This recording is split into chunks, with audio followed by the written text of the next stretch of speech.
হোলির এই শুভ দিনে আমরা শুরু করছি এক নতুন পথ চলা ইউটিউবের মাধ্যমে। প্রথমে যে রেসিপিটা আমরা দেখাবো সেটা হচ্ছে veg fried rice. Veg fried rice বানানোর জন্য এখানে আমরা ছোট ছোট করে ফুলকপি কেটে নিয়েছি, ছোট ছোট করে ক্যাপসিকাম কেটে নিয়েছি, আছে ছোট ছোট করে কাটা গাজর, বিনস এবং কাজু এবং কিশমিশ।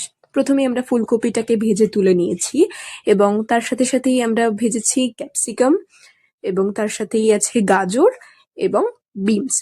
সমস্ত কিছু ভাজার সময় আমরা হালকা করে লবণ অ্যাড করে নিয়েছি। সমস্ত কিছু ভেজে এবার আমরা একটা পাত্রে সাইড করে তুলে নিয়েছি। এবার হচ্ছে ভাতের পালা। ভাতটা ফোটানোর জন্য আমরা এখানে জল গরম বসিয়ে দিয়েছি। সেই জলে আমরা দিয়ে দিচ্ছি দারচিনি, এলাচ এবং তার সাথেই আমরা অ্যাড করছি হালকা করে সাদা তেল এবং ভাতের পরিমাণ বুঝে আমরা এখানে অ্যাড করেছি 2 চামচ লবণ এবং তারই সাথে আমরা অ্যাড করছি 1 চামচ মতো ভিনিগার। অ্যাড করে দিচ্ছি 2টো তেজপাতা এবং তারপরেই আমরা দিয়ে দিচ্ছি ভেজেই রাখা চাল। এই চালটা আমরা ধুয়ে এবং আগেই ভিজিয়ে রেখে দিয়েছিলাম, সেটাই আমরা এই গরম জলের মধ্যে দিয়ে দিচ্ছি। এদিকে যতক্ষণ চাল সেদ্ধ হতে থাকছে আমরা ভেজে নেব কাজু এবং কিশমিশ। সেটার জন্য আমরা কড়ায় 2 চামচ ঘি নিয়ে কাজুগুলো দিয়ে দিয়েছি। কাজুগুলো ভাজা হতে থাকলে আমরা দিয়ে দেবো কিশমিশ, কারণ কাজু যেহেতু একটু শক্ত, কিশমিশ ভাজতে বেশিক্ষণ সময় লাগে না, তাই কিশমিশটা একটু পরেই ভাজার জন্য দিয়েছি। সমস্ত কিছু ভাজা হয়ে গেলে এবারে আমরা চালটাকে ম্যারিনেট করব।